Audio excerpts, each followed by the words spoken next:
Ken Roczen wins Anaheim 1 for the fourth time in his career, while Christian Craig becomes the clear favorite to win the 250 West class. I'm Tyler Deering, and welcome to Gate Drop News.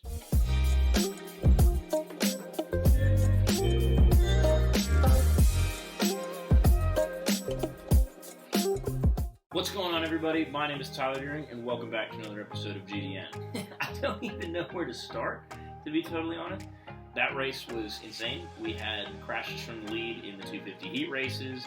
We had crashes going for the lead. Chase Sexton looked like he was the man to beat. We had Ken Roczen grabbing a win. Eli Tomac just looking terrible all night. We had guys getting stretchered off. It was craziness. Anyway, I digress. Let's get right into it. So kind of the format we're going to follow is we're just going to go straight through the night, just how the night show went, and kind of go from there for these race review videos. So first off, the 250 West came out in their opener, and they were not firing on all cylinders, let me tell you. It was kind of a mess at the start. We had Vince Friese jump out, get the whole shot. It was looking pretty good for him. He ended up getting passed by Colt Nichols and a couple other riders. Colt Nichols, unfortunately, had a big off. It was quite bad. Let's take a look at what that looked like. There you go. See, he goes in there, kind of jumps in. I don't think he wanted to do that. He just got too much speed. He misses it. Front end goes in between each whoop. So Nichols, as you can see, went through the whoops, and on about the second whoop, got all bent out of shape, hit it, and just came down really awkwardly. Came down after 2 or 3 whoops, couldn't save it, endoed, went into the face of about the 5th whoop. It's come out later that he has 2 broken arms and a burn from the exhaust because he was trapped under the bike for so long. Just a horrible break for Colt Nichols, and he looked really good. I wasn't super hot on Colt Nichols coming in. I thought he was probably going to get beat by either Christian Craig, maybe Nate Thrasher, or somebody else from Pro Circuit, but we'll never know. With 2 broken arms, he's pretty much done for the season. I don't think he's allowed to race the East class after officially declaring in the West, so it's a shame. I was really looking forward to Colt Nichols having a good championship battle. Colt Nichols is older for a Supercross 250 racer. He's 27, which with this injury knocking him out for 250 for the year, I don't know where he goes. I don't know if they open up a bike for him on the 450 class. It's going to be interesting to see what they do with Justin Cooper as well as Christian Craig, as his road to the title just got a lot easier, even though we don't ever want to see the crash that we saw tonight. So anyway, Colt Nichols went out in the first heat. Massive shame, but that opened the door for Christian Craig. Craig in Heat 2 came out firing on all cylinders. He won the heat race. Unfortunately, at the beginning, Jalek Swoll took a massive hit. Let's take a look back at what that looked like. Oh, you can see Nate Thrasher cruises over just a little bit in the air. That wasn't intentional. Looked like Jalek was coming more to the right. Apparently, Hunter Lawrence was not able to triple. He had to double, and when you're in a pack full of Supercross riders, you just don't have anywhere to go. So he doubled. Thrasher had to avoid him, and in doing so, crossed a little bit right in front of Jalek. It was hard to tell if he tipped his tire or if Jalek was going to go over anyway, but regardless of that, Jalek came over the bars, smashed his face into the ground. Originally, they had the injured flag out, so there was no jumping for 2 or 3 laps, but it was clear that Jalek needed major medical attention. Swoll was strapped to the backboard and promptly taken off of the track, and the race was restarted. This was good news for Hunter Lawrence, who had just crashed about a minute earlier and I don't think he was in a transfer slot at that point. After the restart, Lawrence got a much better jump and was able to get up into the main event positions while Christian Craig rode away. Into the 450 heats, we didn't see any massive crashes in either one of them. Chase Sexton came out and won the first one, with Ken Roczen winning the second. And there really wasn't a whole lot. Cooper Webb looked not great, as usual. He's never been a great heat racer. You had a couple interesting moves. You had Barsha taking Musquin out at one point. Musquin falls off of the track, managed to get back on the bike, only to fall back off on the pavement. I don't know if you guys saw that. But after Musquin fell down, he was able to get back up, and it took a last lap slide job pass to get him into the main event out of the LCQ. Nothing too big from the LCQs, although we did see some crazy pileups in the 250s. We had, in the first turn, there was a 4-rider pileup into the 450 LCQ. There were a couple little instances here and there. You had Josh Hill on Team Tedder going completely over the bars, missing the last rhythm in the first rhythm section into the first 180 turn, went totally to the left, over the bars in front of the whole field. Thankfully, he was okay. He hit enough tough blocks that it kind of broke his fall. But we saw a couple other good moves. We saw Alex Martin, who was looking to get into the main event on that Club MX bike, get totally taken out, which was a shame because he had crashed earlier out of a decent spot in the first heat. Martin missed the main event. The other interesting team that missed the main event, Twisted Tea Suzuki. They looked terrible tonight. You only had one rider get into the main event from that stable. It was not Justin Bogle. It was not Enticknap. It was Brandon Hartwith, which is fine, but you can't have three guys in the LCQ. Look, I know that this is not a factory team anymore and that Suzuki does not have the support that some of the other manufacturers do, but you can't be outrun by such small teams in the main event. Like, you're getting outrun by straight-up privateer guys. Like, Freddie Norrin is paying for his entire bill, and he is making main events while you have three guys in the LCQ. Just a terrible start for Twisted Tea Suzuki. I know their riders have talent. I'm hopeful that they can turn it on here later in the season because we just can't have that. I want to see guys like Justin Bogle running up front. I don't want to see them battling in the LCQ. So hopefully they can get that together in the future races. Now onto the main event. The 250 main event had everything. So for all the main events, we're going to put riders in their finishing order, all right here. Now we start off with Christian Craig getting the win. He looked dominant, although he had a very interesting moment off the first gate drop. Craig lines up, flinches at the start. He kind of lets go. I don't even know if he lets go of the clutch, but he moves the bike forward ever so slightly, and it causes Joe Shimoda next to him to totally go for it and smash into the gate and get stuck, shot backwards. Nate Thrasher did it as well. I don't think it was a gate malfunction. I think just two of them mistimed it. Thrasher was far enough down that I don't think Shimoda going early messed with him. But either way, Joe Shimoda, Nate Thrasher at the back. Just a terrible start for the two of them. And then we had Vince Friese jumping out to his second hole shot of the night. He hole shotted the first heat. Then he hole shotted the main event. Ran up front for a while before he would eventually get past. He would fall back and finish fifth. Now, throughout the race, you had a couple interesting moves. You had Mosman going down in the whoops. The track itself was treacherous with two whoop sections and some gnarly whoops at that. Riders were going down left and right. You had several guys going down in the heat races. The main event, there was no exception to that. Let's go down the list and check out where everybody finished individually. So Christian Craig rode well. Colt Nichols was out. That was expected. He's on the fastest bike. Thrasher never challenged him. Great win for Christian Craig. I think he's going to be the favorite in this class moving forward. Seth Hamaker finished second. He had a really good run going, although he almost got passed by Hunter Lawrence there at the end. Lawrence had a little bit of a tricky start, but he was able to recover. He was running not great at the beginning. He was around 7th or 8th, but he picked his way through the pack. He was running 4th with only a couple laps to go when he managed to get by Marchbanks and lost to Hamaker by less than 2 feet at the line. Hamaker coming out of the turn was hit by Lawrence. He was going for it. He tried to triple the last rhythm section, came up a little bit short, smashed his chest into the bars, and had to roll over the finish line jump. Lawrence was coming in at full speed, wasn't quite able to catch him, would have gotten him next lap, but he was going for it. Good job for Hunter Lawrence. I mean, he wasn't even expecting to ride this coast. I think a lot of people were counting him out. He had a big moment earlier in the week. That's on my Instagram if you want to go check that out. I'll link it in the description. He almost crashed and would have been out for this round. So honestly, it was just good to see him ride well. He's got to work on those starts, though, if he wants to be a series championship contender. 4th place, Garrett Marchbanks. Now, Marchbanks is on that Club MX bike. I think it's actually going to be pretty competitive this year. Now, he's not the fastest every week, but I think he could sneak up there and get a race win or two. I mean, with Nichols out and with Jalek Swoll out, there's 2 factory guys that are already out to begin with, and this is round 1. It wouldn't surprise me if we see 2 or 3 more at least miss a round. If he can stay healthy, I think Marchbanks can really win. That bike is very competitive. He's running up in 3rd, and he had that podium on lockdown until Hunter Lawrence charged through the pack like a madman to take it away from him. We already talked about Vince Friese, a great effort in 5th place. We had Michael Mosman in 6th, who won a heat, which was good. He went down early in the whoops and just never really recovered. Mosman does have speed on that gas, but he's kind of been a glass cannon as of late, so we'll see if he can put it together. Again, just because we already lost 2 factory guys, it wouldn't surprise me if someone like him could sneak up and get a win. I hope he does. I think it'd be great for his career.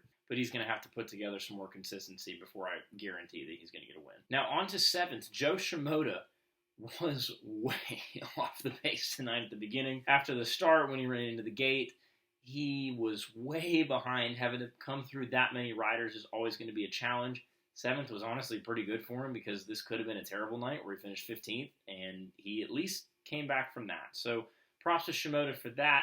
He put in a good ride.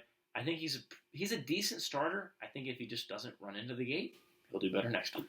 I know, that's my hot take. Now, the last guy in the 250 class we're going to talk about is Nate Thrasher. Now, I had high hopes for Nate Thrasher. I mean, he had 2 wins last year, didn't run the full schedule because of the stupid point system, but we've been over that. Coming into this race, I thought Thrasher had a great chance to get a podium, maybe even sneak a win. I thought he was going to be competitive with Christian Craig. Now, obviously, the start derailed him, but 11th place in a factory bike in the 250 West class, that is not good at all. He had a big moment, too, in the rhythm section where he went down. So it wasn't just purely on pace, but there were so many mistakes from Nate Thrasher. Now, he is very young, so we'll give him that. But we're going to need to start seeing some more consistency because I know the speed is in there. And it's frustrating to see him not run well when I know that he has the capability to. So anyway, Christian Craig comes home with his win. He was dominating with Colt Nichols out. I don't know who's going to challenge him. I know the hot take early in the year was that Hunter Lawrence might do it. There's a chance that Lawrence could challenge, but Craig has so much more experience, and good for him. Craig's been around the sport a long time. I think that he deserves it if he can run well. So we'll see if he can stay healthy.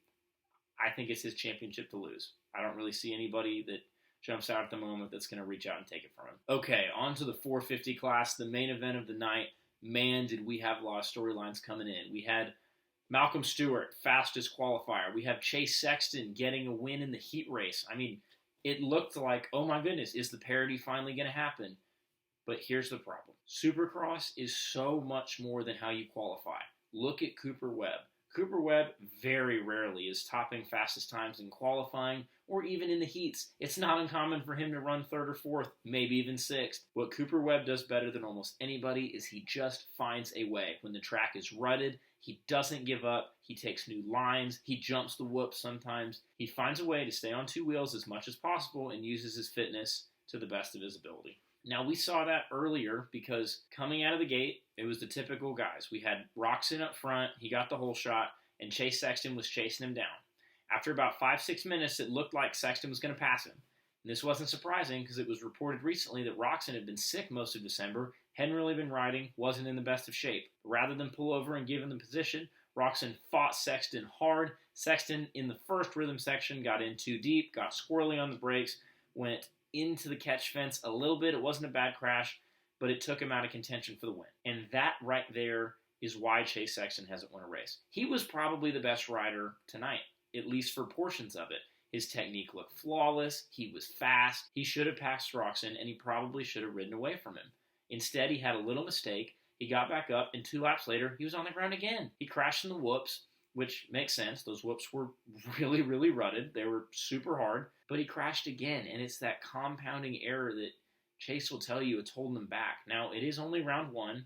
We've got time for him to come back, but until that changes, he's not going to win a race because it's not how fast can you go for 1 lap. It's 20 minutes plus 2 laps. That's a long time, and your technique's going to break down. You're going to get tired. You're going to have bad laps, but it's how can you minimize the damage, and I think Sexton needs to work on that throughout this year, as he'll tell you, to get those main event wins. As we look at number 2, Cooper Webb finishes 2nd, which, if you're watching the race, made 0 sense. He was horribly off the pace. I mean, he was running 8th, and that was just about where his speed was. And you had a couple guys make mistakes in front of him, but he actually got faster. And that's what Cooper Webb does that's so different than any other rider in the sport, is he can find a way better than anyone. He got up to 2nd place, and although he was never a threat to catch Roczen, nobody was. He won by like 7 or 8 seconds.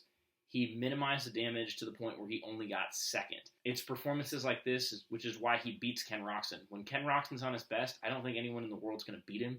When Ken Roczen has an off night, he finishes 7th. He doesn't run up and run 2nd or 3rd. He just can't seem to get out of that bubble. Good for Cooper Webb. I think we're going to have another great championship fight this year, although he looked just dreadful in the early stages of the race. Justin Barcia finishes 3rd after some more than questionable overtakes. Barcia pretty much ruined Anderson's night. Anderson was running 2nd with not that much time left. I mean, he had a legitimate chance at the podium. He looked really good on that Kawasaki. Got taken out by Barcia. Not just a little bit, straight up rode through him.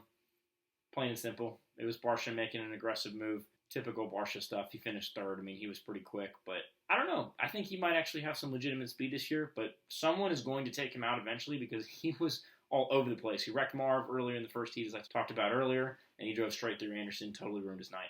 Musquin rebounded to finish 4th, although that involved him also riding through Malcolm Stewart, who afterwards had a little altercation with him, and we'll talk about that later, but I think that was very important for Mookie. 4th, Marvin Musquin, and 5th, Chase Sexton, after 2 crashes, came home to finish 5th, which is good. I like 5ths for Chase, but I think he was the best rider tonight.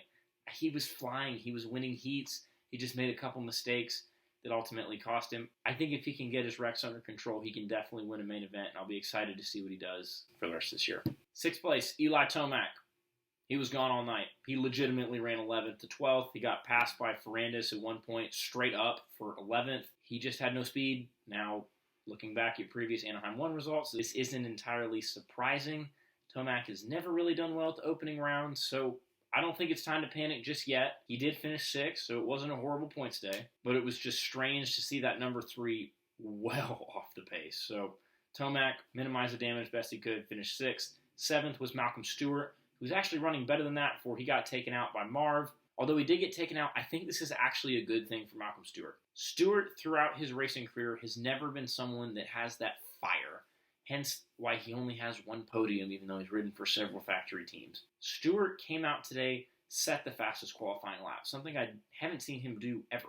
He had lots of speed. He didn't start well, but he was fast in the race. And when Marv rode through him, he got up in his face after the race, and they talked for a while. That's that fire that I think Malcolm needs more of. If he can channel that fire into passion on the racetrack and a little bit more aggressive riding, he's got a much better chance of getting more podiums and winning a race. He just needs that little bit more fire. So Stewart 7th. Joey Savacci was 8th, which is pretty good for that Rocky Mountain ATV team.